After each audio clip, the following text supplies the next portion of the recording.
বন্ধুরা, আমি দুধ ছাড়া নারকেল ছাড়া মালাইকারি করে দেখাচ্ছি।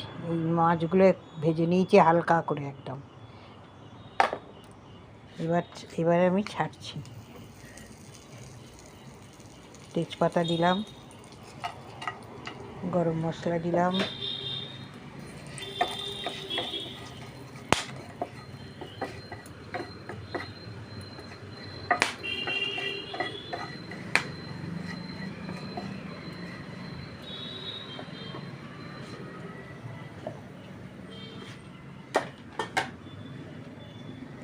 পেঁয়াজ, আদা, লঙ্কা বাটাটা দিয়ে দিলাম।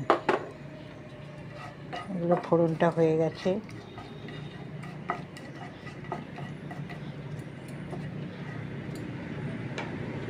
বন্ধুরা, ঢাকাটা খুলছি।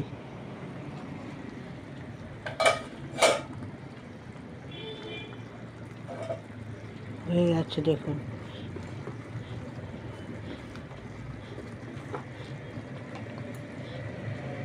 এবার আমি চেরা লঙ্কা দিয়ে দিচ্ছি।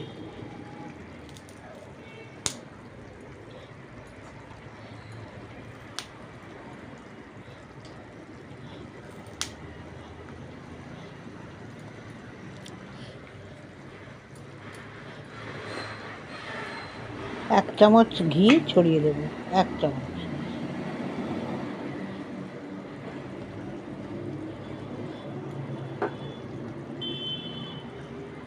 ব্যাস, এইবার আমি স্ট্যান্ডিং টাইম দেব, তারপরে খুলে দেখাচ্ছি। হয়ে গেছে। ঢাকাটা খুললাম।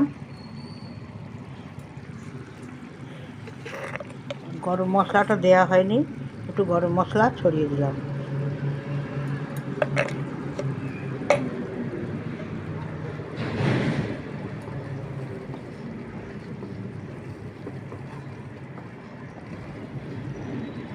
দিয়ে এবার ঢেকে দেব। এইভাবে করবেন, খাবেন, কেমন হলো জানাবেন, কমেন্ট করবেন, লাইক কমেন্ট শেয়ার করবেন। দারুণ স্বাদ হয়েছে, দারুণ দারুণ। গরম ভাতে পড়লে একদম এক থালা ভাত এটা দিয়েই খাওয়া হয়ে যাবে। লাইক কমেন্ট শেয়ার করবেন। ভালো থাকুন, সুস্থ থাকুন, জানাবেন কেমন খেলেন। Thank you, tata.